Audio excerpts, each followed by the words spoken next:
Vocês sabem a diferença de convicção para teimosia e para burrice? Sim, eu vou falar de seleção brasileira, sim, eu vou falar do Tite. Então puxa uma cadeira, fica confortável, porque você sabe, aqui o papo é reto.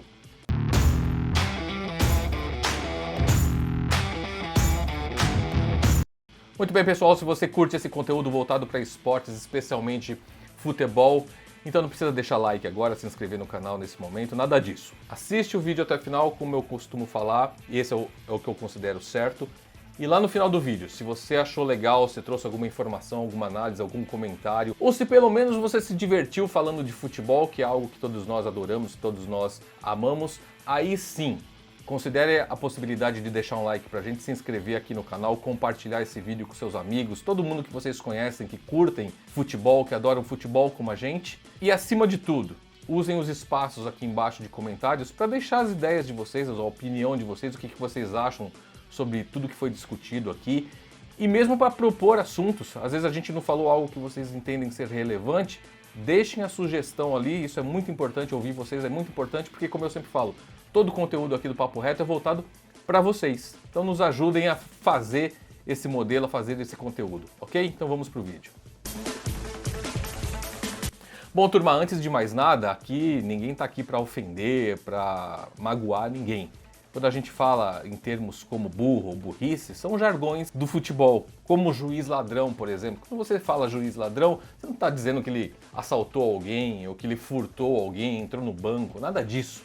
É apenas um jargão futebolístico para um erro de arbitragem. E aqui é a mesma coisa. O grande ponto aqui é analisar o comportamento e as ideias dos treinadores. E como a gente está falando de seleção brasileira, a gente está falando do Tite. Então, deixando isso bem claro desde o início, o que eu quero dizer com esse comparativo entre convicção, teimosia e burrice? Bom, vamos lá. Tudo está atrelado ao resultado que você tem quando você insiste numa ideia. Então, por exemplo, você pensou em fazer algo, executou da forma como você gostaria, como você imaginou, e o resultado não foi bom, deu errado. Você tem uma segunda chance de fazer isso, e você insiste no modelo que você adotou da primeira vez e que não deu certo. O que acontece se der certo? Você foi convicto. O que acontece se pela segunda vez der errado? Você foi teimoso. Agora, o que acontece se você tiver uma terceira oportunidade e insistir naquele modelo que falhou duas vezes? Aí, meu amigo, se falhar pela terceira, você não é mais teimoso, você passa a ser burro. E por que eu estou explicando toda essa diferença, estou fazendo essa filosofia com vocês aqui? Porque eu entendo que essa linha de raciocínio se aplique à seleção brasileira e à forma como o Tite tem pensado a montagem desse time. E eu não estou entrando em teorias aqui, em subjetividades, nada disso. Estou tentando ser o mais racional, o mais prático possível e me apegando a fatos. E quais são os fatos que norteiam a minha linha de raciocínio, os meus argumentos? Eu estou olhando para as duas últimas Copas do Mundo e como que a seleção brasileira foi montada e se comportou nesses dois torneios. E o que esses dois torneios tiveram em comum? Você montar o time pensando no Neymar. Ah, mas o Neymar é o fora de série, é o grande jogador, é o craque da seleção brasileira. Sem a menor dúvida disso. Independentemente de você curtir ou não o jeito que o Neymar se comporta fora de campo, muitas vezes dentro de campo também, se você acha que ele é bom caráter, mau caráter, a questão não é essa, a questão é do ponto de vista técnico. Ele é, sim, um jogador diferenciado. E ok, que tem ali uma atuação, uma posição privilegiada em campo, sem o menor problema. O que eu não concordo, que você monte o time pensando naquela linha de raciocínio de Neymar e mais 10. A gente fez isso nas duas últimas Copas do Mundo. E qual foi o resultado em comum que nós vimos, além da eliminação do Brasil? Aliás, a eliminação do Brasil acaba sendo uma consequência do problema. E qual é o problema? A partir do momento que você fixa a tua ideia, o teu time, a tua estratégia de jogo em um atleta, você anula o que está em volta. Você joga nas sombras aqueles que estão em volta dele. Especialmente os atacantes, os camisas 9, que parece que tem uma certa importância no time, que é colocar a bola para dentro, que é fazer gols. Que é, em tese, dividir com o Neymar essa responsabilidade. Só que na prática, o que a gente viu em 2014 foi, por exemplo, o Fred, que é um atacante sensacional, reconhecido por todo mundo que acompanha futebol, completamente anulado, nas sombras, apagado, a ponto de ter saído da Copa do Mundo com o apelido de Cone. E 4 anos depois, o que aconteceu? Insistiu-se nesse modelo de montar o time em função do Neymar, Neymar e mais 10. E quem mais sofreu com isso?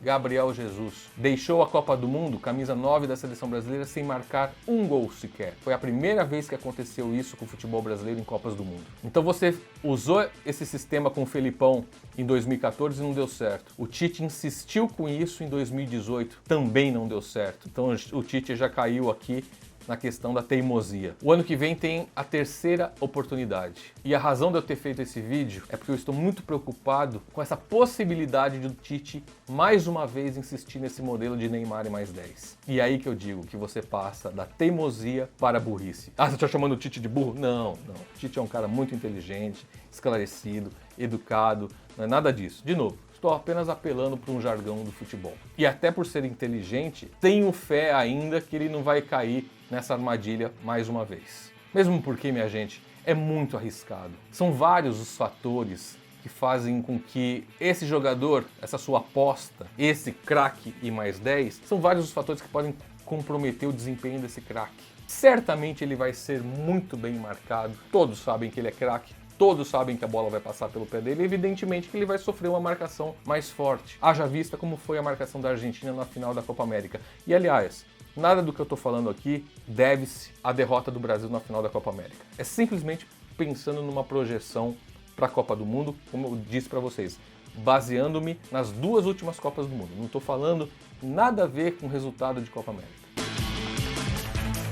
Então o Neymar pode ser muito bem marcado, como certamente vai ser, o que pode comprometer ou anulá-lo dentro de campo. Ele pode estar num dia ruim, que também pode acontecer com qualquer um. E ele pode, por exemplo, sofrer uma lesão, como foi em 2014 naquele jogo contra a Colômbia. Então você apostar tantas fichas na presença e na boa performance de um atleta é muito, mas muito arriscado. Além daquele efeito que eu comentei anteriormente, de anular, de tirar a responsabilidade, de apagar aqueles que estão em torno dele. Porque esses caras, eles recebem a bola, em vez de eles olharem para o gol, pensarem na jogada, pensarem em fazer o gol ou em outro companheiro que está do lado, não, eles acabam ficando obcecados por tocar no Neymar. E nem sempre o Neymar vai ser a melhor opção. Algumas vezes talvez ele nem seja uma opção. E nesse momento você não tem um plano B, você não tem um plano C, seu time acaba destruído.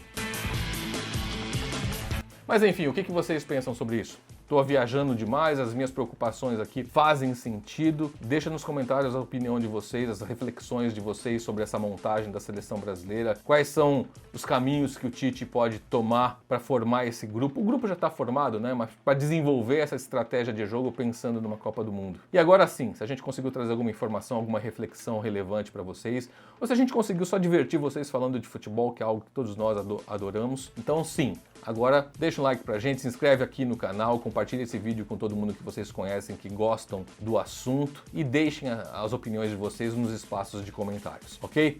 Turma, mais uma vez, obrigado pela companhia e até o próximo Papo Reto.